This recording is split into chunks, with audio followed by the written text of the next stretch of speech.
Bonsoir à tous. Ce soir, nous allons aborder une question évidemment très fréquente, mais au travers d'un texte, je dirais qui est commenté assez rarement et que l'on lit assez rapidement en survolant, en se disant oui, pas de souci, pas de souci. Et on va voir évidemment que toute la parole de Dieu est inspirée et que chaque texte est d'une profondeur extraordinaire et que Dieu parle au travers de chaque texte, même ceux qui nous paraissent les plus anodins. Alors, je propose la lecture. Commençons par Exode chapitre 6, les versets 2 à 13. Dieu parla encore à Moïse et lui dit : « Je suis l'Éternel. Je suis apparu à Abraham, à Isaac et à Jacob comme le Dieu Tout-Puissant, mais je n'ai pas été connu d'eux sous mon nom, l'Éternel. J'ai aussi établi mon alliance avec eux pour leur donner le pays de Canaan, le pays de leur pèlerinage, dans lequel ils ont séjourné. J'ai entendu les gémissements des enfants d'Israël que les Égyptiens tiennent dans la servitude, et je me suis souvenu de mon alliance. C'est pourquoi dis aux enfants d'Israël : je suis l'Éternel, je vous affranchirai des travaux dont vous chargent les Égyptiens, je vous délivrerai de leur servitude et je vous sauverai à bras étendus et par de grands jugements. Je vous prendrai pour mon peuple, je serai votre Dieu, et vous saurez que c'est moi, l'Éternel votre Dieu, qui vous affranchis des travaux dont vous chargent les Égyptiens. Je vous ferai entrer dans le pays que j'ai juré de donner à Abraham, à Isaac et à Jacob. Je vous le donnerai en possession, moi l'Éternel. Ainsi parle Moïse aux enfants d'Israël. Mais l'angoisse et la dure servitude les empêchèrent d'écouter Moïse. L'Éternel parla à Moïse et dit : « Va, parle à Pharaon, roi d'Égypte, pour qu'il laisse aller les enfants d'Israël hors de son pays. » Moïse répondit en présence de l'Éternel : « Voici, les enfants d'Israël ne m'ont point écouté. Comment Pharaon m'écouterait-il, moi qui n'ai pas la parole facile ?» L'Éternel parla à Moïse et à Aaron et leur donna des ordres au sujet des enfants d'Israël et au sujet de Pharaon, roi d'Égypte, pour faire sortir le pays d'Égypte des enfants d'Israël. Donc là, on va lire la suite. C'est-à-dire que je fais une petite pause parce que c'est vraiment important. On va lire ce que Dieu a dit à Aaron et à Moïse pour faire sortir les enfants d'Israël d'Égypte. Donc c'est le message qu'on attend, le message de libérateur, de la délivrance. Verset 14, chapitre 6, au verset 2 du chapitre 7. Voilà le message de Dieu. Voici les chefs de leur famille, fils de Ruben, premier-né d'Israël, Enoch, Palou, Etzron et Carmi. Ce sont là les familles de Ruben. Fils de Siméon, Jemuel, Jamin, Ohad, Jakin et Tsochar. Et Saül, fils de la Cananéenne. Ce sont là les familles de Siméon. Voici les noms des fils de Lévi, avec leur postérité. Gershom, Kehat et Merari. Les années de la vie de Lévi furent de 137 ans. Fils de Gershom, Libni et Shimei et leur famille. Fils de Kehat, Amram, Jitséar, Hébron et Uziel. Les années de la vie de Kehat furent de 133 ans. Fils de Merari, Mashli et Mouchi. Ce sont là les familles de Lévi avec leur postérité. Amram prit pour femme Jochébed, sa tante, et elle lui enfanta Aaron et Moïse. Les années de la vie d'Amram furent de 137 ans. Fils de Jitséar, Coré, Népheg et Zikri. Fils d'Uziel, Michaël, Edsaphan et Sitri. Aaron prit pour femme Elisheba, fille d'Aminadab, sœur de Nachon, et elle lui enfanta Nadab, Abihu, Éliazar et Itamar. Fils de Coré, Assir, Elkana et Abiasaph. Ce sont là les familles des Corites. Éléazar, fils d'Aaron, prit pour femme une des filles de Poutiel, et elle lui enfanta Phiné. Tels sont les chefs de famille des Lévites avec leurs familles. Ce sont là cet Aaron et ce Moïse à qui l'Éternel dit : faites sortir du pays d'Égypte les enfants d'Israël selon leurs armées. Donc là, on a fini le message de Dieu pour la délivrance. Ce sont eux qui parlèrent à Pharaon, roi d'Égypte, pour faire sortir d'Égypte les enfants d'Israël. Ce sont là ce Moïse et cet Aaron lorsque l'Éternel parla à Moïse dans le pays d'Égypte. L'Éternel dit à Moïse : je suis l'Éternel, dis à Pharaon, roi d'Égypte, tout ce que je te dis. Et Moïse répondit en présence de l'Éternel : voici, je n'ai pas la parole facile, comment Pharaon m'écouterait-il ? L'Éternel dit à Moïse : vois, je te fais Dieu pour Pharaon, et Aaron ton frère sera ton prophète. Toi tu diras tout ce que je t'ordonnerai, et Aaron ton frère parlera à Pharaon pour qu'il laisse aller les enfants d'Israël hors de son pays. Amen. Je ne sais pas ce que vous en pensez, mais personnellement, avant d'étudier le texte, si je m'imagine à la place du peuple d'Israël, en train de pleurer, de gémir, de souffrir, et de demander à Dieu une parole de délivrance, je me serais attendu à beaucoup de choses, mais peut-être pas à ça. Une liste de généalogie avec les enfants des enfants. Certains se sont mariés. Il y en a qui ont vécu plus vieux que d'autres. Enfin, ça semble complètement décalé. C'est pour ça que je disais, souvent, quand on lit le texte, on a un peu tendance à passer ces versets-là et aller directement à la fin. Puis en plus, on connaît la fin de l'histoire. Donc, déjà, on est un peu moins dans le stress. Donc, nous allons regarder ce texte de près. Et nous allons voir que ce message, en fait, était très, très puissant et très révélateur de beaucoup de choses, y compris de notre façon de lire. Remarque préliminaire. Dans le judaïsme, la Torah est lue sur l'année, c'est-à-dire que la Torah, donc les 5 premiers livres de la Bible, le Pentateuque, est lue sur un an, sur une période de 1 an. Donc chaque semaine, il y a une partie qui est lue pour la faire en un an. Le Pentateuque est donc découpé en 54 sections qu'on appelle les parachiotes. Chaque paracha est lu publiquement par les Juifs lors de chaque Shabbat. Parce que là, c'est simple, donc c'est découpé en différentes parties. Le calendrier lunisolaire ayant de 50 à 54 semaines selon les années, et se réglant sur le cycle métonique, il arrive certaines années qu'on lise 2 parachiotes en une semaine, pour justement retomber un petit peu sur ses pieds. Alors le cycle métonique, c'est quoi? C'est en astronomie. Et dans l'établissement des calendriers, le cycle de Méton, ou cycle métonique, est un commun multiple approximatif des périodes orbitales de la Terre et de la Lune. Parce qu'en fait, c'est lunisolaire, c'est-à-dire que c'est quelque chose qui est en correspondance et donc qui retombe au bout d'un certain temps sur ses pieds, sur les cycles.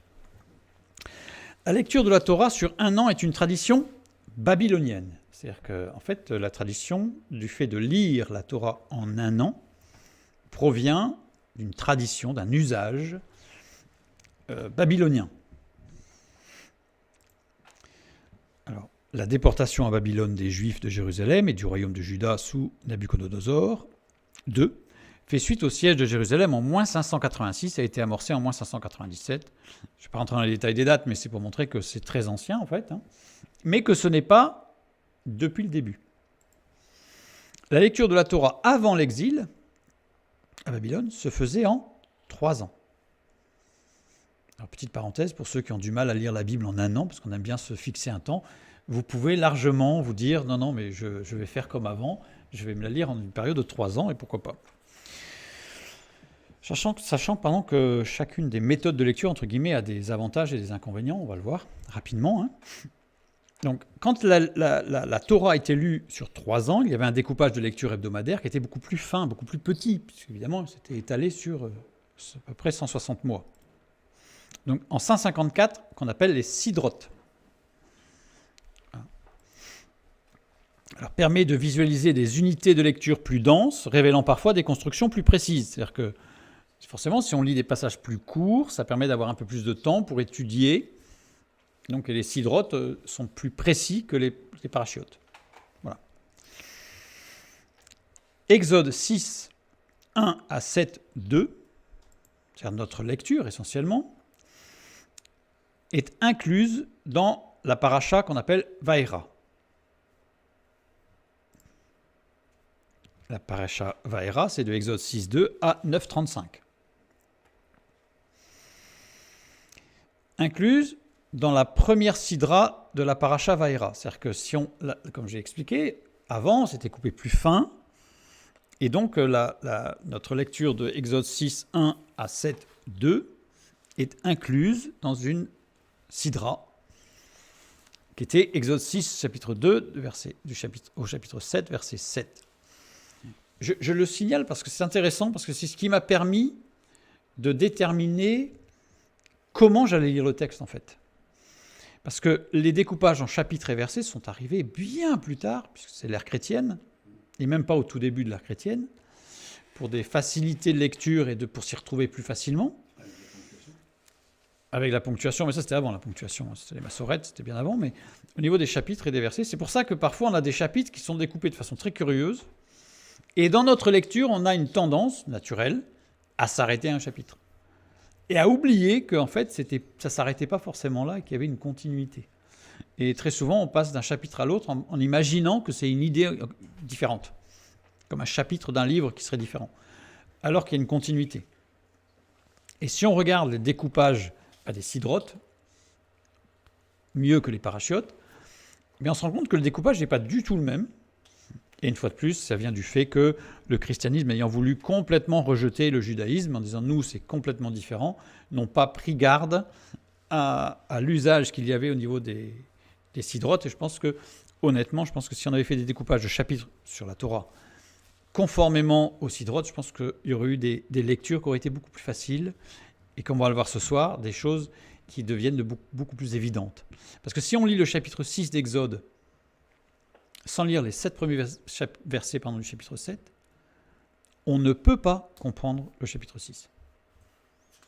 C'est comme Genèse chapitre 1, il s'arrête à un endroit qui est complètement inapproprié, puisqu'en fait, il faut aller lire jusqu'au chapitre 2, verset 2, pour avoir l'ensemble de la cohérence du texte de la création, et ensuite l'ensemble de la cohérence du chapitre 2. Sinon, on détruit toute la cohérence. Ça, on l'a déjà vu sur d'autres études. Donc là, on va se focaliser, justement, c'est pour ça que la lecture, je l'ai fait dépasser du chapitre 6, sciemment, puisque je suis allé voir un petit peu ce que les anciens, mais juifs, avaient l'habitude de faire comme découpage. Et là, du coup, tout s'est éclairé, rien qu'avec ce découpage. Donc il y avait 36 versets. Dans la Sidra, il y a 36 versets qui formant donc 3 blocs distincts. On a Exode 6, 2 à 9, qui est une sorte d'introduction à la Sidra, donc c'est une introduction à tout le passage qu'on va lire, enfin qu'on a lu et qu'on va étudier. Une sorte de programme de la sortie d'Égypte. J'ai mis entre guillemets parce que c'est un programme qui est très succinct, et qui est évidemment très allégé, mais on a le programme. Ensuite, on a le corps, je dirais, le corps du texte, qui est la fin du chapitre 6, moins quelques versets. Et on a le corps de la Sidra, avec la partie principale, avec un nœud, délivrant le message essentiel du passage. Donc là, on a le corps principal. Ips. Et on a la fin de la Sidra, qui dépasse, vous voyez, de façon assez conséquente, quand même, 7 versets, notre découpage en chapitres, avec une conclusion de la Sidra et du passage en question, pour faire une unité. Et qui reformule, avec plus de détails, ce qui a été dit en introduction, c'est-à-dire le programme de la délivrance. Donc là, on a toute une introduction, un développement, on se croirait presque en cours de français, vous voyez.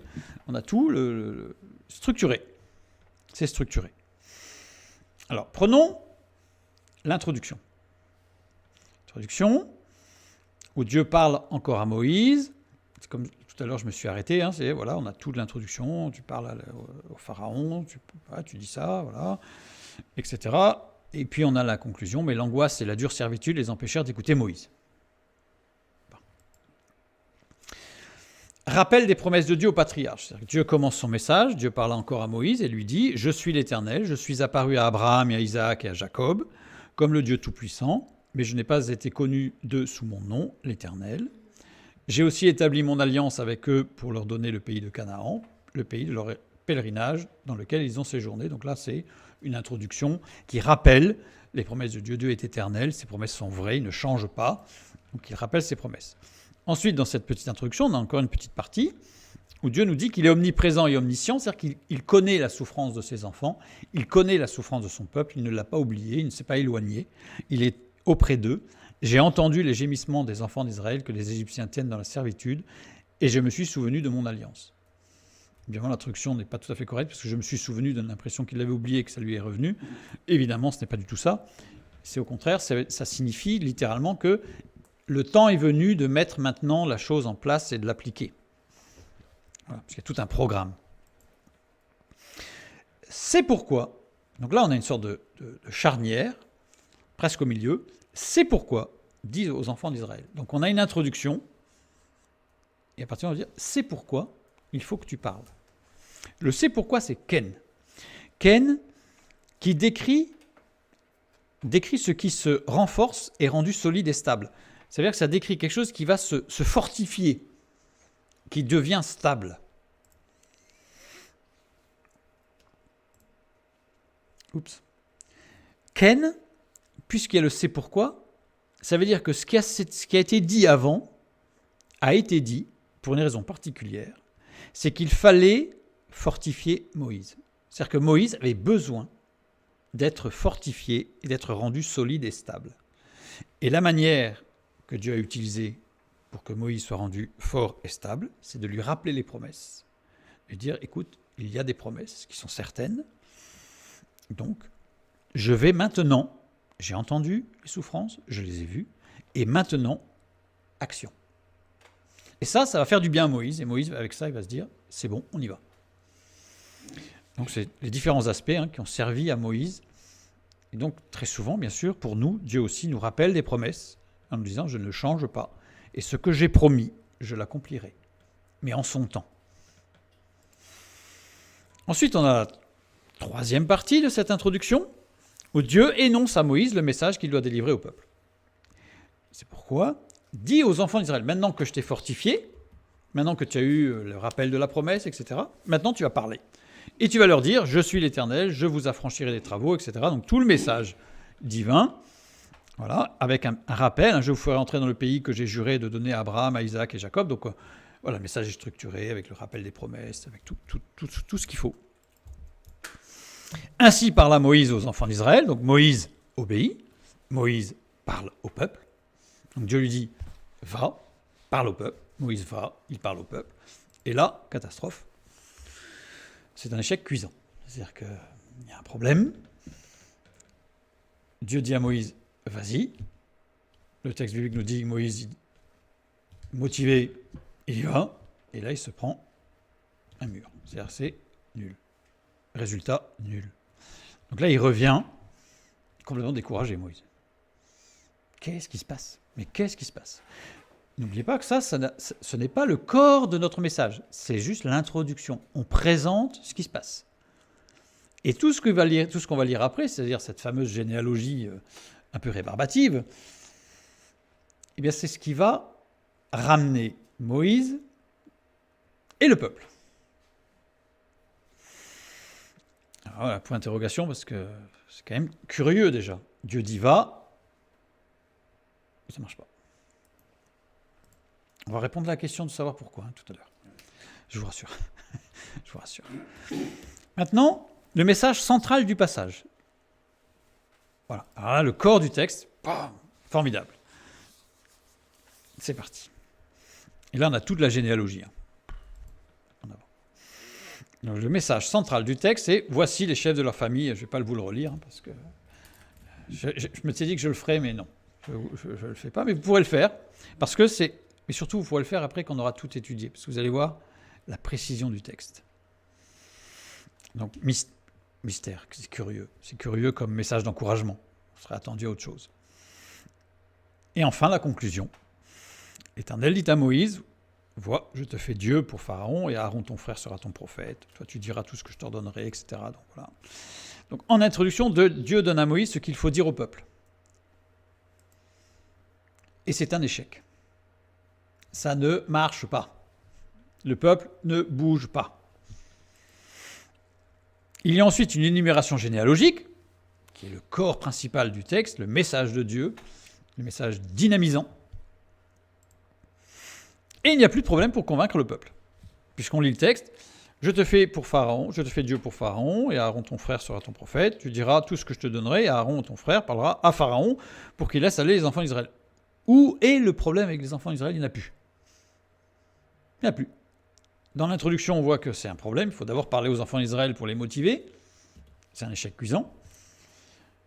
Le message d'encouragement, extraordinaire. Et ensuite, il n'y a plus de problème avec le peuple. Il n'y a plus que le pharaon à gérer. Puisqu'on dit, voici, les enfants d'Israël ne m'ont point écouté. Donc c'était bien le problème quand même. Donc là, il y a un mystère. Il n'y a plus que le problème du pharaon à convaincre. C'est-à-dire qu'il n'y a plus qu'un seul problème. Avant, il y avait le peuple à convaincre et pharaon, maintenant il n'y en a plus qu'un. Curieux. Alors, je reviens sur notre introduction. Et on va d'abord regarder pourquoi ce fut un échec. Et vous allez voir qu'une fois qu'on va comprendre pourquoi c'est un échec, ça nous fait évident que ça allait forcément être un échec. C'est pourquoi, donc c'est Dieu qui parle. Dis aux enfants d'Israël. Dis, c'est le verbe amar. Amar, ça veut dire annoncer. Pas de problème. Donc annonce aux enfants d'Israël que ça y est, c'est formidable. Amar, les deux dernières lettres, tout ce qui s'étend par une impulsion, et Aleph, la première lettre, c'est Dieu. Donc ça veut dire, symbolise Dieu. C'est-à-dire que c'est tout ce qui... C'est Dieu qui donne l'impulsion et c'est Dieu qui va faire que ça s'étend. C'est le logos, c'est la parole de Dieu, ça part de Dieu, c'est l'esprit en fait qui souffle le message divin et ensuite ça s'étend et ça agit. Donc une sorte de mise en résonance par Dieu. Quand il dit parle, c'est-à-dire que parle de la part de Dieu et tu vas lancer un peu cette dynamique que Dieu va propager. Ainsi parla Moïse aux enfants d'Israël. Ce n'est pas Amar, c'est Dabar. Dabar, c'est-à-dire parler, enseigner avec autorité. Donc là, on a un Moïse. Dieu lui dit, tu parles avec amour, tu impulses, tu donnes une impulsion du message divin. David, il y va, et il parle avec autorité en disant, bon, maintenant, c'est comme ça. Vous voyez la différence ? Évidemment, dans le français, là, dans la traduction, il n'y a pas. Parce que on ne sent pas cette subtilité, si on peut employer le mot subtilité, cette différence, je dirais. Dabar, conjugué au radical piel et au mode imparfait en plus. Le radical piel, ça veut dire que c'est avec une insistance jusqu'au boutiste. Je donne toujours l'exemple. Si je dis couper en morceaux, si je mettais l'expression couper en morceaux au radical piel, ça veut dire réduire en miettes. Donc ça veut dire que Moïse a usé d'une autorité, mais alors à faire peur. Et en plus, au mode imparfait, c'est-à-dire qu'en fait, il n'a pas arrêté, ça a été répété et répété et répété et répété. Dieu a demandé à Moïse d'annoncer le message et le plan de Dieu pour la délivrance. Qu'est-ce qu'il a fait, Moïse ? Moïse a pris une autorité qui n'était pas la sienne et il a aiguillonné le peuple pour le secouer et le réveiller. Et ça, c'est voué à l'échec. C'est-à-dire que Moïse a usurpé l'autorité divine. Il s'est revêtu d'une autorité qui n'était pas la sienne. Il n'avait que, entre guillemets, ce qui était énorme, qu'à transmettre un message, une impulsion de Dieu au peuple. Et lui, il est arrivé avec un marteau et il a fracassé. Alors, avec des bonnes intentions, c'était rempli de bonnes intentions, mais c'est un échec cuisant. C'est un échec cuisant. Avec de bonnes intentions, à n'en pas douter. Il voulait encourager le peuple, le motiver, peut-être le réveiller, peut-être le ranimer, en disant, mais là, il est en train de mourir, le peuple, on va le secouer. On va le secouer. Non. Ce n'est pas ce que Dieu avait demandé à Moïse. Si quelqu'un a besoin d'être secoué, c'est Dieu qui va le secouer. C'est le Saint-Esprit qui va le secouer par une action puissante dans son cœur, mais pas par une prise d'autorité d'un homme ou d'une femme qui va secouer sous prétexte d'avoir une autorité venant de Dieu. Ça ne correspond pas du tout au message de Dieu. Et d'ailleurs, la parole de Dieu nous montre clairement que ça aboutit à un échec cuisant. C'est-à-dire qu'il ne s'est rien passé, voire pire. Pire. Donc même si c'est bordé de bonnes intentions, nous n'avons pas à délivrer le message de Dieu avec une autorité fracassante, même si c'est rempli de bonnes intentions. Notre place en tant que messager, c'est transmettre l'impulsion de Dieu, du message divin, du logos, rempli d'attention, je dirais. On en parlera un peu plus loin. Donc, sachant qu'attention, ce que nous venons de voir là, ce n'est pas le corps du message, ce n'est que l'introduction à notre message. Une sorte de présentation de la problématique qui fait que, voilà, on arrive à un problème. Mais en fait, on se rend compte que le problème, quand on le lit comme ça, on a une tendance à dire, le peuple... Non, mais le problème, il n'est pas du peuple. Le problème, il venait de Moïse. Il venait du messager. Il venait de celui qui devait prendre soin du peuple et qui l'a martyrisé, sous couvert d'avoir une autorité divine. Maintenant qu'on a vu l'introduction, on connaît maintenant la situation, je dirais un peu catastrophique, on va regarder la structure interne du paragraphe central, c'est-à-dire du message d'encouragement, ce superbe message d'encouragement que Dieu donne à Moïse. Est-ce qu'à la lecture, quand Moïse prend autorité, à cette autorité, est-ce qu'il a fait part de son problème d'élocution ? Non. Non. Non. D'accord. Les problèmes d'élocution, on va en parler un peu après. Et on va voir en fait que, ô combien Dieu est rempli d'amour et de précision. Parce que ce problème d'élocution, c'est ce qui va sauver Moïse. Et c'est pour ça que dès le départ, Dieu lui a donné cette chance extraordinaire de bégayer. Et vu comme ça, évidemment, on va se dire, mais Dieu est précis et tout ce qu'il fait est parfait. Mais ça, on va le voir un peu plus loin. Donc, la structure interne de notre texte, de Exode chapitre 6, des versets 10 au verset 30. Donc, voilà le texte.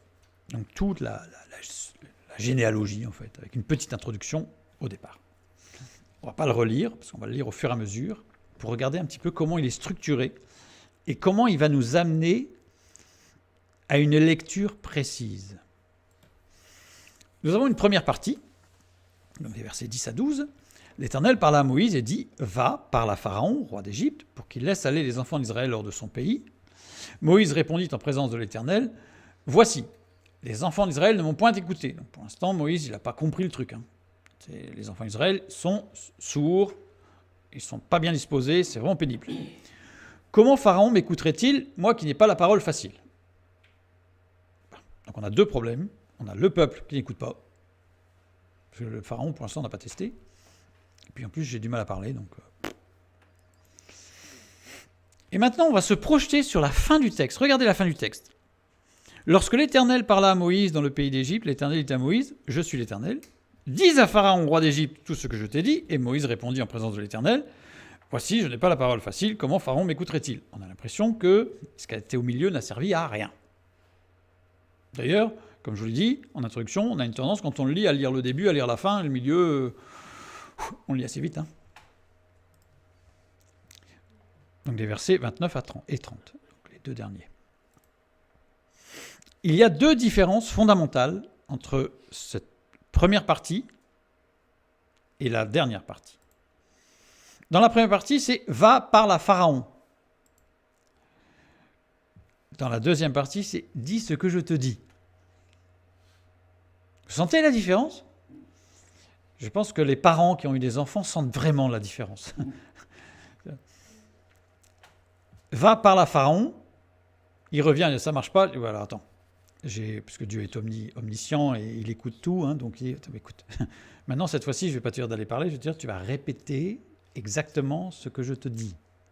Vous voyez la différence ? Ensuite, il y a une différence sur l'argument de Moïse. Dans la première partie, Moïse... Voici ce que dit, voici le texte. « Voici les enfants d'Israël ne m'ont point écouté. Comment Pharaon m'écouterait-il, moi qui n'ai pas la parole facile ?» Et dans la deuxième partie, l'argument de Moïse change légèrement. « Voici, je n'ai pas la parole facile. Comment Pharaon m'écouterait-il » Le problème des enfants d'Israël qui n'écoutent pas a disparu. Et puis, il s'est passé quelque chose. Grâce à la généalogie. Extraordinaire. Donc on continue. L'Éternel parla à Moïse et à Aaron et leur donna des ordres au sujet des enfants d'Israël et au sujet de Pharaon, roi d'Égypte, pour faire sortir du pays d'Égypte les enfants d'Israël. Aaron intervient dans le dialogue. C'est-à-dire que jusqu'à présent, il n'y avait que Moïse. Et là, Aaron intervient. Aaron, c'est la solution que Dieu avait donnée au problème de Moïse. C'est-à-dire que le fait qu'il ne parle pas bien, qu'il ait un problème de bégaiement, il l'avait déjà annoncé, ça, Moïse, à Dieu. Ce n'était pas une nouveauté. On le voit au tout début du livre de l'Exode, moi qui n'ai pas la parole facile. On le voit dans Exode chapitre 4, verset 14. Dieu lui dit, Donc ça c'est Moïse qui dit non, mais je ne vais pas y aller parce que je ne parle pas bien. Enfin bref, voilà. Alors la colère de l'Éternel s'enflamma contre Moïse et il dit, n'y a-t-il pas ton frère Aaron le Lévite? Je sais qu'il parlera facilement. Le voici lui-même qui vient au-devant de toi, et quand il te verra, il se réjouira dans son cœur. Dieu lui dit, mais j'avais déjà prévu, puisque surtout qu'il arrive, ça veut dire qu'il est déjà parti. Donc s'il est déjà parti, c'est-à-dire que Dieu l'a fait déjà partir avant même que Moïse énonce son problème. Donc Dieu savait toute chose. Dieu avait déjà dit à Moïse, oui, j'ai bien entendu que tu as un problème de bégaiement, je t'ai déjà donné la solution, ton frère arrive. Quelques chapitres plus loin, Exode chapitre 6, Moïse recommence. Ouais, mais tu sais, je parle pas bien là. Et remarquez bien que c'est Dieu qui fait entrer Aaron dans l'échange. Il y avait un dialogue entre Dieu et Moïse, et là, c'est Dieu, l'Éternel parla à Moïse et à Aaron. C'est pas Moïse qui a dit à Aaron, viens, j'ai un problème. Alors que Dieu avait déjà dit à Moïse, ton problème sera résolu par ton frère. Et non Moïse. Donc c'est bien Dieu qui fait intervenir, alors que Dieu avait déjà dit à Moïse, je t'envoie ton frère, et c'est lui qui parlera. Donc on a l'impression que là, Moïse, il n'écoute pas en fait. Il a un problème, Moïse. Et maintenant, regardons la fin du texte. Ce sont là cet Aaron et ce Moïse à qui l'Éternel dit « Faites sortir du pays d'Égypte les enfants d'Israël selon leurs armées.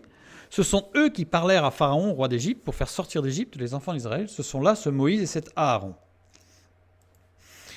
Il est clairement établi qu'il n'y a plus un seul envoyé de Dieu, mais bien un tandem. C'est-à-dire qu'au début du texte, c'est Moïse, j'ai parlé au peuple, il ne comprend rien.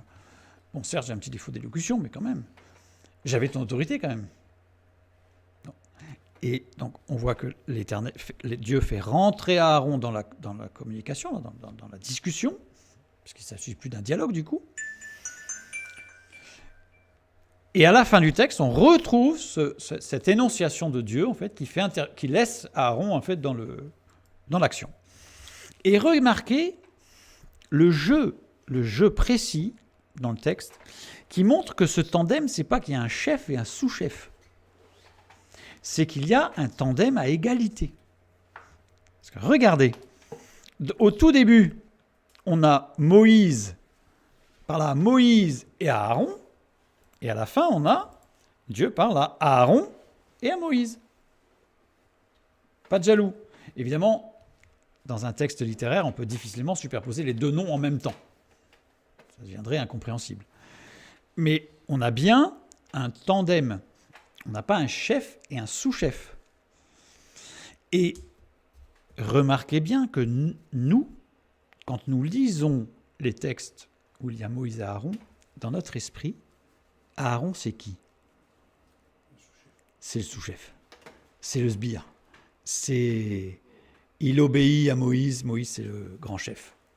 Alors que le texte... Donc, même nous, dans notre lecture, regardez, vous voyez, on est complètement imprégné d'une manière de voir les choses où le texte lui-même est en train d'essayer de nous dire non. En fait, on va suivre ce soir la même démarche que celle de Moïse. Moïse, au début, c'était moi.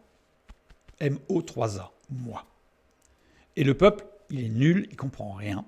Pourtant, je l'ai secoué et j'ai mis la dose. Et Dieu va lui dire, non, t'as pas compris. T'as pas compris. Donc maintenant, tu vas répéter que ce que je dis.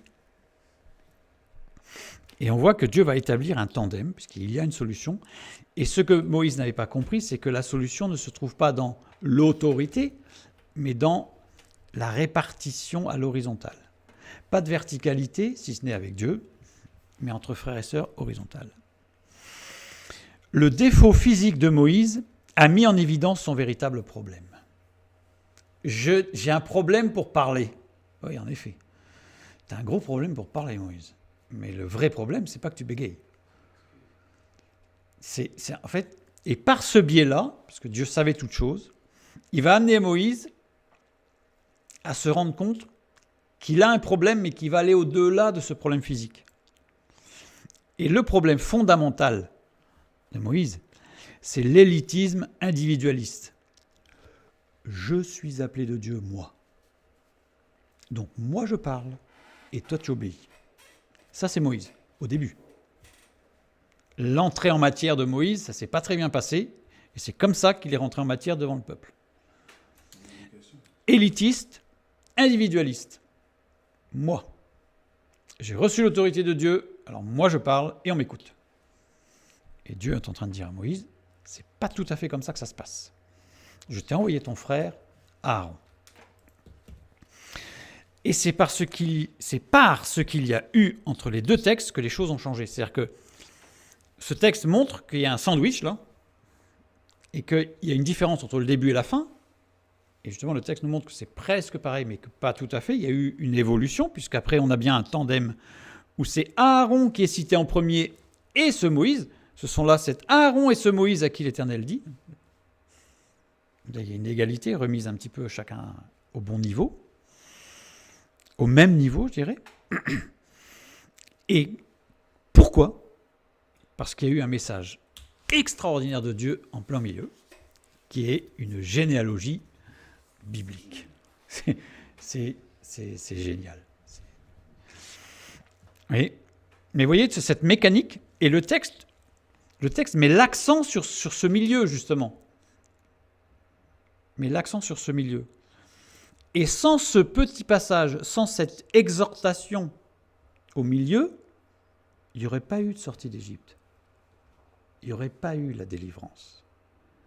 Imaginez la puissance de ce petit texte qu'on aura tendance à lire chaque jour, le jour où on tombe dessus en disant « Ouf, aujourd'hui j'ai un texte à lire. » C'est « Ah bah si, c'est sympa, ça va être rapide. » Je vais passer les lignes. Regardons maintenant. Donc ce texte-là, c'est le centre du message, la partie centrale du texte. Nous venons de mettre en évidence, et on pourrait aller encore plus loin pour le mettre encore plus en évidence, mais ça y est, on l'a vu, qu'en fait ce texte est un chiasme. Un chiasme, le mot chiasme vient du grec chiasmos, qui signifie disposition en croix ou croisement, qui provient de la lettre grecque qui ressemble à un X. Voilà. Structure qui met le point central du texte en exergue. C'est-à-dire que c'est une structure qui est utilisée, pas uniquement biblique, par les poètes, etc., pour mettre en évidence le message important, le message du message, quoi, la partie essentielle, fondamentale du message qui est au centre. Alors il y a différents moyens pour le mettre encore plus en évidence, mais voilà, on va s'en arrêter là, parce qu'après on va l'étudier. Mais c'est pour montrer que ce texte, qu'on va avoir tendance... Et rappelez-vous, si je saute les 7 versets du chapitre 7, je n'ai plus le chiasme. C'est-à-dire que je n'ai plus le message central. Et je passe à côté de tout. Donc le chiasme, très utilisé dans l'Ancien et le Nouveau Testament, d'accord ? En particulier dans les textes eschatologiques, c'est-à-dire sur la fin des temps. Et si on ne prend pas garde aux constructions en chiasme de l'Apocalypse, on ne peut que passer à côté et on ne peut que raconter n'importe quoi. D'autant plus que pour éviter qu'on soit amené à des conclusions pour dire n'importe quoi dans l'Apocalypse, on a non seulement des chiasmes, mais on a des structures chiasmiques qui sont impliquées les unes dans les autres pour montrer quel est le chiasme qui l'emporte sur l'autre, etc. C'est assez compliqué, je suis d'accord. De toute façon, l'Apocalypse n'a pas vocation à être une lecture, je dirais, simple. Ce n'est pas forcément non plus fondamental dans la vie chrétienne. Mais tout ça pour dire que c'est une structure fondamentale qui a été largement négligée dans le découpage des chapitres et de l'Ancien Testament et du Nouveau Testament, et en particulier sur l'Apocalypse. Parce que dans les épîtres, il y a moins de chiasmes, il y en a quelques-uns, l'épître de Pierre, tout ça, mais il y en a moins. Par contre, dans l'Apocalypse, c'est vraiment fondamental, puisque c'est linéaire plus chiasmique, donc c'est très important. Donc en tout cas, pour notre texte à nous, eh bien, le message central, vraiment le message essentiel sur lequel nous devons nous arrêter, c'est celui-là. C'est ce message, c'est le dénouement de tous les problèmes. Tous les problèmes vont se dénouer à partir de ce texte. C'est la réponse à toutes les questions précédentes. Imaginez que ce texte-là, on ne l'ait jamais lu, que ce soit un carré noir, là, et qu'on annonce tout ça, tout le monde va se dire « Ah, qu'est-ce que je ne donnerais pas pour lire ce texte ?» Je vous le révèle, là. Vous pouvez le lire. Et puis maintenant, on va arrêter là la soirée. Je vous ai dit quel était le message central du texte. Trêve de plaisanterie. Une liste généalogique. Sérieux. Alors, on va regarder maintenant un petit peu plus précisément cette généalogie. Verset 14. Voici les chefs de leur famille, fils de Ruben, premier-né d'Israël, Enoch, Palou, Hezron et Carmi. Ce sont là les familles de Ruben. Le mot chef, voici les chefs, Rosh. Rosh qui veut dire tête, ou qui veut dire principe. Oups. On va voir que, c'est arrivé un peu trop tôt, mais on va voir que ces hommes représentaient tous les principes du peuple dans son unicité. Raison pour laquelle elle ne liste pas toutes les tribus. Parce que là, on l'a lu, et je suis sûr que personne n'a remarqué qu'il manquait, alors de mémoire, il manque les 3/4 des fils de Jacob. Il manque les 3/4. C'est-à-dire qu'il n'y en a que 1/4. Et les autres? Et en fait, là, on a, dans notre texte, puisque ce n'est pas le sujet du texte, c'est le chemin vers la délivrance, eh bien, on a simplement le schéma, les principes fondamentaux qui amènent à la délivrance. Voilà. Alors, ça va apparaître à la fin, mais c'était le mot famille ici, mais c'est pas grave, ça apparaîtra à la fin. Les 12 fils de Jacob, c'est qui? C'est Ruben, l'aîné. Alors Ruben, on l'a bien ici. Ensuite, on a Siméon. Siméon, on le retrouve ici. On a Lévi. Lévi, qu'on va retrouver ici. Et ensuite, on a Judas. Alors Judas, vous l'avez dans le texte, là? Dans votre Bible à vous, vous l'avez? Parce que dans la mienne, il n'y est pas. Dan, il n'y est pas. Nephtali, il n'y est pas. Gad, il n'y est pas. Azer, il n'y est pas. Issachar, il n'y est pas. Zabulon, il n'y est pas. Joseph, il n'y est pas. Joseph, il manque un E. Benjamin, il n'y est pas. Qu'est-ce que c'est que cette généalogie qui en plus est tronquée? Il manque des bouts. C'est ça le message central. On dit, voici les chefs de leur famille, Beit Abotam, de leur famille, littéralement, la maison de leur père. Donc ces hommes étaient les principes de la maison des pères, c'est-à-dire le principe fondateur du peuple. Et il nous manque un bout. Mais on est dans le contexte de la délivrance du peuple. Pas dans la constitution et la gestion politique, religieuse, spirituelle du peuple. C'est encore d'autres, et parfois d'ailleurs les listes ne sont pas les mêmes. On a d'autres textes qui nous donnent des listes qui sont tronquées, mais ce n'est pas les mêmes. Parce que ça correspond vraiment au contexte. Là, on est dans le contexte de la délivrance, et donc on a, entre guillemets, que 1/4, c'est-à-dire qu'on n'a que Ruben, Siméon et Lévi.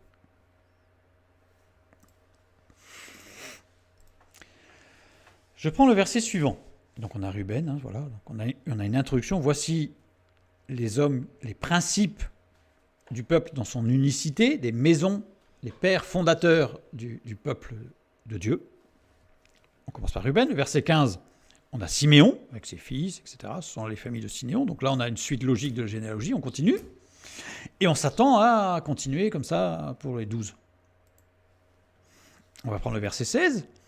Voici les noms des fils de Lévi avec leur postérité. Ce qu'on dit pareil, Gershom, Kehat, Merari. Et là, on a un truc. Qu'est-ce que ça vient faire là-dedans? Lévi, il a vécu 137 ans. Waouh, super. Ça, c'est un message puissant. Donc c'est illogique. Qu'est-ce que ça vient faire là? Comme un cheveu sur la soupe. D'ailleurs, je ne l'ai pas dit, mais ce genre de texte tel que là, avec ces incrustations illogiques, je peux vous garantir que les critiques littéraires, vous savez, ceux qui critiquent, qui sont des théologiens et qui nous disent comment il faut lire la Bible, s'amusent en disant voilà, ça montre bien que le scribe qui a écrit ça, il s'est lâché, quoi. Donc là, c'est pas cohérent, c'est pas sérieux. Les versets suivants. Fils de Gershom, Libni, machin, alors ça y est, on continue. On reste dans la famille de Lévi. On reste dans la famille de Lévi. On le lit tellement vite qu'on ne se rend même pas compte, mais on ne sort plus de la famille de Lévi, là. Et en plus, ça souligne des particularités pour certaines familles. C'est-à-dire que les années de vie de Kehat furent de 133 ans, les années de vie d'Amram furent de 137 ans, mais les autres, on ne sait pas. Et ça n'a aucun intérêt. Mais est-ce que ça a vraiment un intérêt que savoir que Lévi il a vécu 137, que Kehat a vécu 133 et que Amram a vécu 137 aussi? Est-ce que ça a un intérêt dans le texte? Oui, évidemment. Ça a entre autres comme intérêt, et je vais m'arrêter sur celui-là ce soir, de souligner qu'il y a des familles particulières. Il y a des familles sur lesquelles il va falloir qu'on s'arrête. La famille de Lévi, la famille de Kehat et la famille d'Amram. 3 familles qui vont être des principes fondateurs de la délivrance. En plus, vous avez déjà entendu parler de la famille de Kehat? Ce sont des gens qui sont très discrets, mais s'ils n'avaient pas été là, il n'y aurait pas eu de délivrance. Et après Lévi, qui est important, puisque c'est souligné par son âge, donc une sorte d'incrustation littéraire, je dirais, qui nous impose de nous arrêter dans la généalogie. On s'arrête. On dit, tiens, 137 ans, c'est long quand même, que vieux. Hein. On s'arrête dans le suivi. Donc après Lévi, c'est Kehat qui est important dans le récit. Et après Kehat, c'est Amram qui est important dans le récit. Donc en fait, on a 3 points d'arrêt importants. Le verset 20. Amram prit pour femme Jochébed, sa tante, et elle lui enfanta Aaron et Moïse.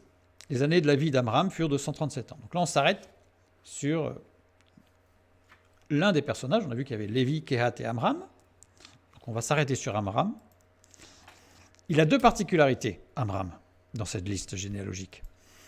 1, on lui donne la durée de vie, qui est quand même, on ne la donne pas à tout le monde. Et heureusement, parce que le texte nous dit qu'à l'époque, il y avait 600 000 hommes.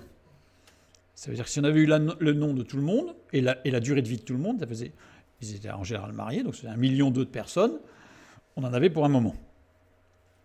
Donc là, on a la durée de vie d'Amram, 137 ans. Et on nous donne l'épouse d'Amram, elle est nommée et affiliée, c'est-à-dire qu'on donne son origine familiale. Ce qui, vous l'avez remarqué, dans la parole de Dieu, est assez rare. C'est assez rare. Donc là, il y a quelque chose, il y a un fait marquant qui est très important. Et en plus, on insiste. On donne sa filiation, mais c'est la même famille, c'est sa tante. Quelle est la particularité de cette femme? Outre le fait d'avoir mis au monde Moïse, le grand libérateur, Aaron, le sous-fifre de Moïse. Évidemment, là, je viens de dire une énorme bêtise, on vient de le voir, puisqu'en fait, c'est notre lecture habituelle, mais elle n'est pas du tout celle-là. Et Myriam. Eh bien, reprenons. Lévi a enfanté Kehat, Kehat a enfanté Amram, donc là, c'est la généalogie, et on nous dit qu'Amram s'est marié avec Jochébed, et que Jochébed, on voit dans Nombre, chapitre 26, verset 59, le nom de la femme d'Amram était Jochébed, fille de Lévi, laquelle naquit à Lévi en Égypte. Elle enfanta à Amram, à Aaron, Moïse et Marie, leur sœur. Parce que quand on nous dit qu'elle était sa tante, ça aurait très bien pu être du côté de la femme de Kehat. Le texte biblique est précis, puisqu'il nous dit bien que Jochébed est la fille de Lévi. Est-ce une particularité d'être la fille de Lévi? Pas spécialement. Par contre, elle a une spécialité. Elle a une particularité, une spécificité, Jochébed. C'est une femme très particulière et qui a un message, je dirais, prophétique, sous-jacent, extraordinaire. Il nous est dit, elle naquit à Lévi en Égypte. Le verbe naître ici, c'est yalad, on veut dire naître, mais il est conjugué au mode parfait. Ça veut dire qu'à l'époque où ils sont rentrés en Égypte, elle était déjà née. Parce qu'en fait, on a l'impression, quand on lit le texte, qu'elle est née dans le pays d'Égypte. Mais la conjugaison du verbe montre qu'elle est née juste avant de rentrer dans le pays d'Égypte. Ça veut dire que ça lui donne une particularité, ça, en fait. Elle naquit juste avant l'entrée en Égypte de la famille de Jacob.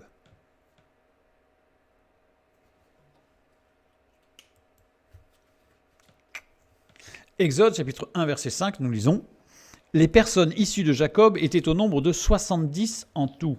Joseph était alors en Égypte. » La famille était 70. La famille était au nombre de 70. 70, bibliquement, c'est un appel prophétique à l'appel des nations. C'est 70, précis.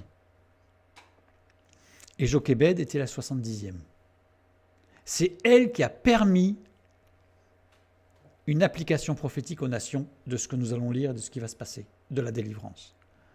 C'est-à-dire que le fait qu'ils se rentrent en Égypte à 70 est une prophétie que l'humanité entière est rentrée en esclavage du péché et que l'humanité entière en sortira.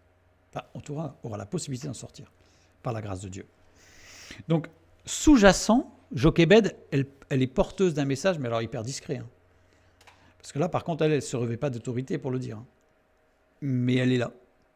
Et le fait qu'elle soit là est en lui-même un message prophétique. Donc c'est ça, elle était la 70e de la famille. Donc prophétiquement, c'est énorme, puisqu'en fait, ce qu'on appelle les petits prophètes de la fin de l'Ancien Testament, on va retrouver ce nombre 70, on va le retrouver avec les disciples, on va le retrouver dans l'Apocalypse, on va le retrouver dans plein de choses. Donc 70.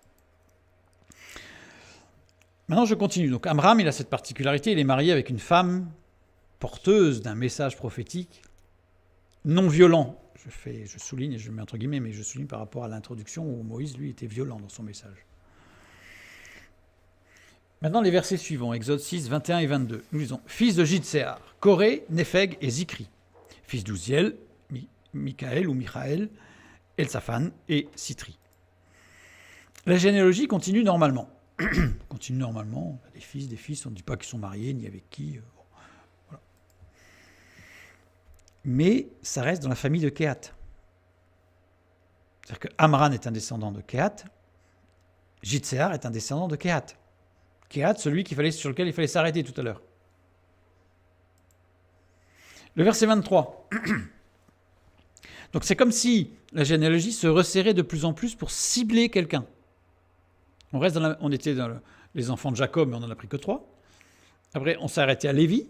Lévi, on descend, puis on ne prend pas tout le monde et on continue à descendre. Au lieu d'élargir, on continue à descendre. Et on pointe. Aaron prit pour femme Elisheba, fille d'Aminadab, sœur de Nachon, et elle lui enfanta Nadab, Abihu, Éliazar et Ithamar. On a encore une particularité extraordinaire, c'est que là, Aaron, on nous dit qu'il est marié avec Elisheba, on nous dit la fille de qui c'est, on dit même qu'elle est la sœur d'un autre, donc en fait c'est très précis là, une fois de plus. Donc Aaron, lui, on n'a pas dit quel âge il avait dans ce texte-là, mais on nous donne une spécificité par rapport à sa femme, et on va voir ô combien c'est important, surtout par rapport à Moïse. Et là, en toute logique, on se serait attendu à avoir la descendance de qui ? De Moïse. Attends, quand on lit le texte, on descend. Si on connaît les généalogies, on se dit, ouais, on va arriver à Moïse. On va arriver à Moïse. Le grand libérateur. La référence de la délivrance. Oui. Je suis convaincu que si on pose la question à n'importe qui, enfin n'importe quel chrétien, mais même dans le monde, je pense, dans l'Ancien Testament, quel est l'homme qui est le symbole de la libération ? C'est qui ? Moïse.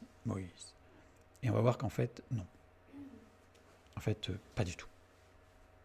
C'est une lecture qui nous a été imposée, qui nous est très confortable. On va le voir pourquoi. Mais pas du tout. Celui qui est au centre de cette généalogie de la délivrance, c'est Aaron, ce n'est pas Moïse. On se serait attendu à avoir Moïse qui s'est marié avec Séphora, qui a eu 2 fils. Non. Il est complètement inexistant, cette généalogie, Moïse. C'est Aaron. C'est Aaron. Et on nous donne le nom de son épouse et sa filiation. On insiste vraiment là. Ce qui est très rare. Pourquoi ce détail, qui en fait n'est pas un détail, c'est fondamental. Aaron prit pour femme Elisheba, fille d'Abinadab, donc sœur de Nachon, et elle lui enfanta Nadab, Abihu, Éliazar et Ithamar. On va regarder d'un peu plus près. Éliazar et Ithamar sont qui ? Ce sont les pères de tous les Kohanim, de tous les sacrificateurs. Alors pourquoi je n'ai pas dit Nadab et Abihu ? Parce que Nadab et Abihu sont morts jeunes, suite à ce qu'on lit être un problème. Mais on l'étudiera peut-être la semaine prochaine, parce que je trouve que ça correspond bien à la suite. Et on verra ce qui s'est passé vraiment. Mais en tout cas, ils sont morts et ils n'ont pas donné de descendance dans la sacrificature. Ça veut dire que les deux fils de Aaron et Élishéba ont donné naissance à tous les Kohanim. C'est-à-dire que ceux qui sont sortis de ce couple sont tous les serviteurs de Dieu dans l'histoire du peuple de Dieu, peuple juif. C'est énorme. C'est très discret dans le texte, hein, mais c'est énorme. Cette famille a été la famille, la garante de tout le culte à Dieu. Le verset 24. Fils de Coré, Assir, Elkana et Abiasaph. Ce sont là les familles des Corites. Alors Coré, on sait qu'il a eu un parcours assez particulier, puisqu'il il s'est rebellé, il s'est révolté contre Moïse, et ça ne s'est pas très bien terminé pour lui. Il y a deux études sur ce sujet qui montrent bien ce qui s'est passé. Mais ce qui est intéressant, c'est que les Corites, ce sont des serviteurs de Dieu dans le chant en particulier. Parce que dans les psaumes, on a fils de Coré. Alors là, il y a une erreur de traduction dans les Bibles qui disent que Coré et toute sa famille s'est trouvé engloutis par la terre et ils sont tous morts. Ce qui est faux. Le texte ne dit pas ça, le texte littéral, il dit bien qu'il a eu des descendants et qui ont été des serviteurs de Dieu. Donc, dans cette généalogie de la délivrance, on a à nouveau les descendants d'une famille, même si Corée, il y a eu un problème, mais les descendants, en tout cas, ont été les serviteurs de Dieu. Donc on insiste sur le service de Dieu et le service discret, mais efficace, on va le voir. Ô combien, ô combien. Et Aaron et Corée sont les descendants de Kehat. Kehat, celui qu'il fallait faire attention.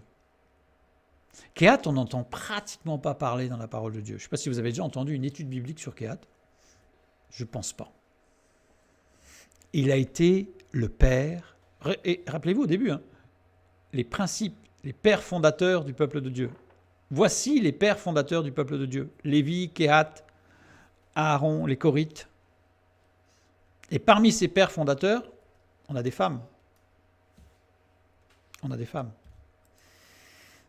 Parce que c'est une expression en hébreu, père fondateur, évidemment. Le verset 25. Éléazar, fils d'Aaron, prit pour femme une des filles de Poutiel. Alors là, on n'a pas son nom à elle, mais on sait d'où elle vient. Alors on ne va pas étudier Poutiel, etc., parce que ça nous amènerait un peu trop loin, mais en tout cas, on sait qu'on connaît sa filiation. Et elle lui enfanta Phiné. Alors, tels sont les chefs de famille des Lévites avec leur famille, si je traduis littéralement, ça reprend les termes qu'on a vus en introduction, si je traduis littéralement, j'ai ceci. Voici les têtes ou les principes des maisons des pères des Lévites avec leur subdivision familiale. Littéralement, c'est ça. Donc on a le principe fondateur du service de Dieu qui nous est donné là. N'oubliez pas qu'on est dans un texte qui prépare la délivrance. La délivrance, elle se prépare dans le service de Dieu. Cette phrase qui termine cette généalogie reprend le début du paragraphe pour bien souligner que tout est dit pour entamer le chemin de la délivrance. On a l'introduction, conclusion, on a deux phrases qui se ressemblent pour bien dire, voilà, le corps du texte, il est là. Ne débordez pas de ça, c'est là que se trouve la délivrance, dans cette structure du texte. Le début du paragraphe, c'était le verset 14, voici les chefs de leur famille, ou les pères, principes, fils de Ruben, bon après on a le fils, mais le tout début, il est là, voici les chefs de leur famille. Ces hommes représentent tous les principes du peuple dans son unicité et dans la dynamique de la délivrance qui va s'opérer. Et la dynamique de délivrance qui s'opère, vous avez entendu parler de Moïse là ? Non. Non. Moïse n'est qu'un instrument. Je n'amoindris pas l'action de Moïse.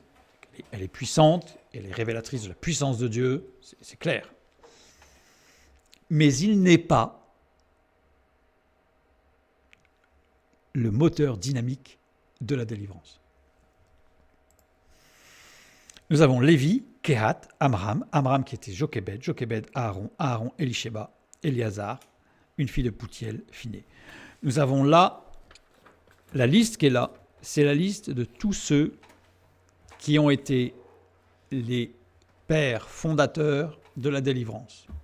Lévi, Kehat, Amram, Jochébed, Aaron, Éliséba, Éléazar, une fille de Poutiel, et fini. Il n'y a pas Moïse. Il n'y a pas Moïse.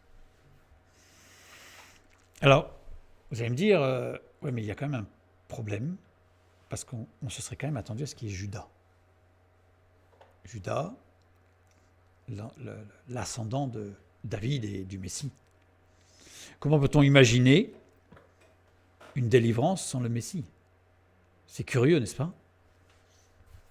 C'est là qu'on va regarder un peu plus en détail. Petit rappel. Le texte généalogique se situe au centre du dialogue entre Moïse et Dieu. Vous vous rappelez? Dieu répond à Moïse qui dit avoir des problèmes pour s'exprimer. Moïse dit, bon, d'abord le peuple il comprend rien. En plus j'ai un peu de mal à parler, c'est vrai. Bon. Dieu explique à Moïse que la délivrance ne s'effectuera pas par lui. Donc là, celui qui se disait ça y est, j'ai l'autorité, j'y vais, ça fait un peu mal. Il y aura au moins 2 personnes à apporter la parole de Dieu, puisqu'il y aura Aaron. Et Aaron, ce n'est pas le sous-fifre. Aaron, c'est ton égal. Je parle à Aaron et à Moïse, comme je parle à Moïse et à Aaron.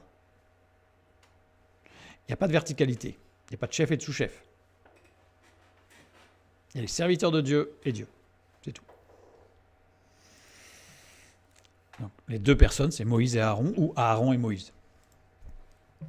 La délivrance se fera par un ensemble de personnes. Il y a toute la généalogie qui dit, de toute façon, c'est tous ces gens-là qui vont amener à la délivrance. C'est pas Moïse. C'est pas toi, Moïse. T'es qui, toi, Moïse? T'es un élément parmi les autres. Mais un élément, d'ailleurs, on va le voir, qui n'est pas franchement mis en valeur. Il y a une horizontalité fondamentale dans le peuple. Il y a une transmissibilité indispensable. C'est-à-dire que la généalogie insiste sur la transmission de la sacrificature, la transmission du service pour Dieu.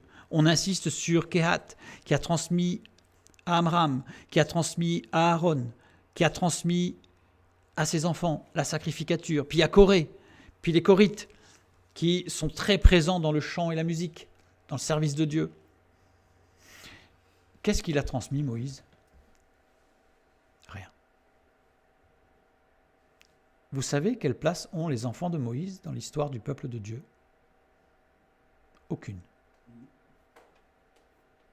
Aucune. On peut supposer qu'ils étaient de bons juifs. Aucun texte n'en parle. Par contre, les descendants d'Aaron, le nombre de textes qui parlent des descendants d'Aaron, c'est énorme. Quand on dit qu'il y aura au moins 2 personnes à apporter la parole de Dieu, dans le texte, il y a une 3e personne qui intervient, une 3e personne qui va intervenir de façon très discrète, très très discrète, mais qui est là.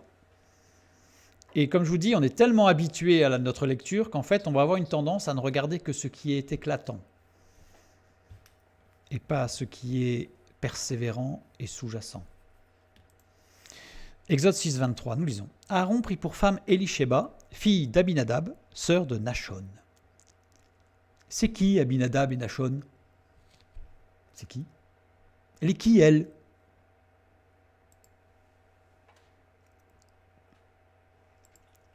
Lisons Nombre chapitre 1, verset 7. Et je vous inviterai à lire Nombre chapitre 2, verset 3 et les suivants, pour bien voir qui sont Abinadab et Nachon. Pour Judas, Nachon, fils d'Aminadab, ce sont les principes fondamentaux de la tribu de Juda.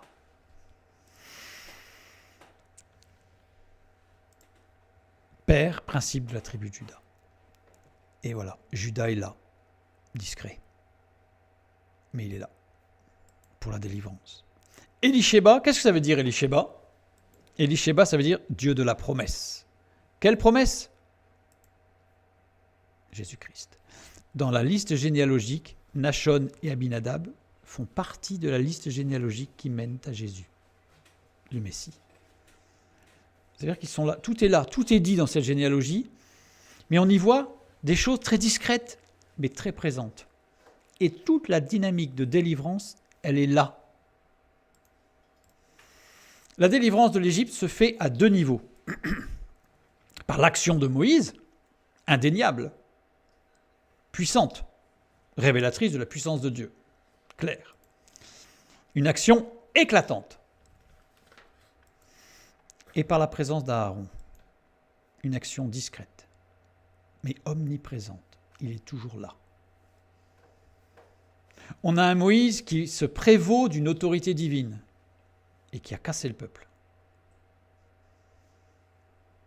Éclatant, n'est-ce pas? Mais sans aucun résultat.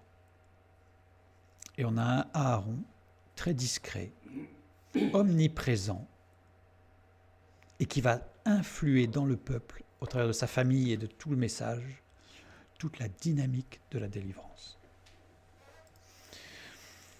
Parce que sans l'action d'Aaron, Moïse était en échec, rappelez-vous. Dieu a dit à Moïse, « Hé, je t'avais dit que c'est Aaron qu'il fallait prendre. Et que toi tout seul, non. » Mais Moïse ne voulait pas. C'est Dieu qui a été chercher Aaron et qui l'a ramené en disant, « Moïse, si, moi je te dis que c'est lui. Et que c'est pas toi, tout seul. » Parce qu'il ne répétait pas le message de Dieu, Moïse. Il s'appropriait l'autorité divine et utilisait son intelligence pour transmettre un message divin. Subtil, n'est-ce pas? Mais voué à l'échec. Et la preuve, ce fut un échec. La présence d'Aaron, lignée qui a permis de rentrer dans le pays promis. Parce que Moïse, il est rentré dans le pays promis, Moïse, lui? Non.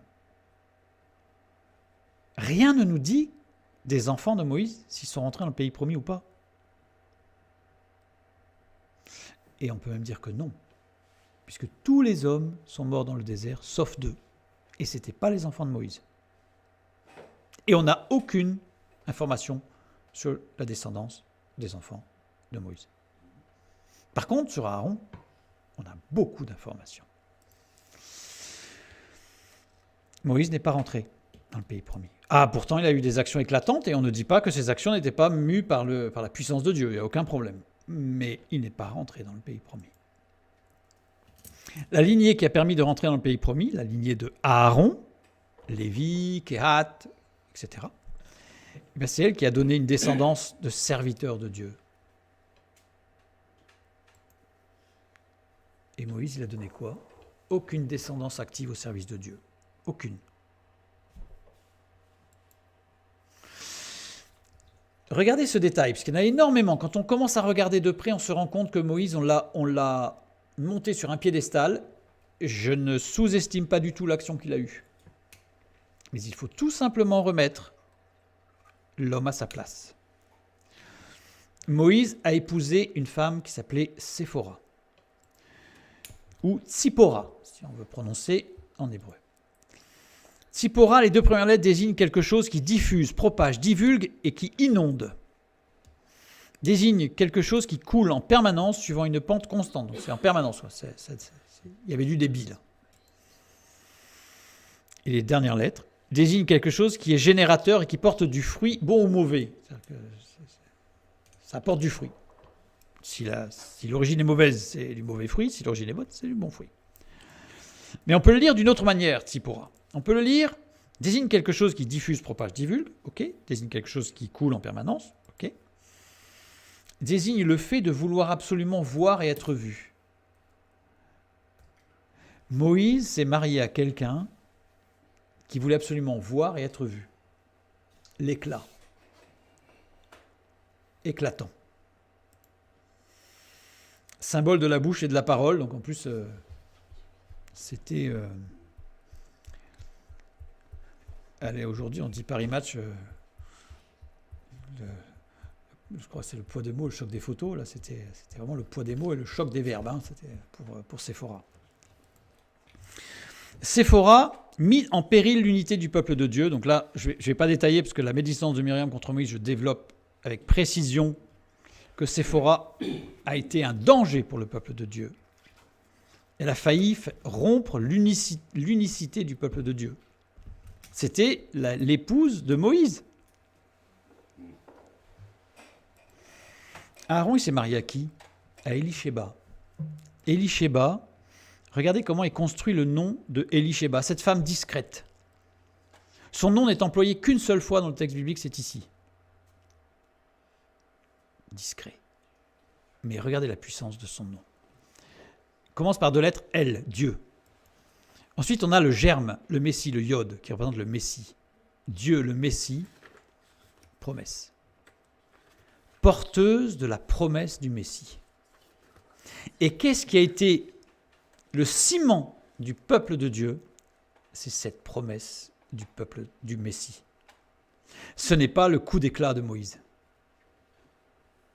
Ce n'est pas la vergue de Moïse. Ce n'est pas la pseudo-autorité qu'il revendiquait pour secouer le peuple, qui a été le liant et le ciment du peuple juif, du peuple de Dieu. C'est cette promesse du Messie, Dieu.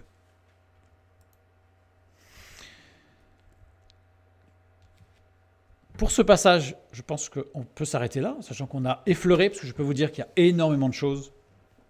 Mais je voulais vraiment souligner que la puissance du message de la parole de Dieu, c'est l'inverse de ce que nous avons tendance à voir, parce que nous sommes attirés par ce qui est brillant et éclatant, et la personnalité de Moïse nous éblouit, mais on oublie de regarder à celle d'Aaron. Et sans celle d'Aaron, il n'y aurait pas eu de délivrance. Le chemin de délivrance, de la sortie d'Égypte, ne passe pas par l'autorité divine, par le coup d'éclat, même si Dieu peut, et il le fera sûrement. Mais le chemin de la délivrance se situe dans le service discret, puissant, confiant dans les promesses de Dieu, qui dépasse ce qui brille et ce qui est clinquant. Que Dieu vous bénisse et à bientôt.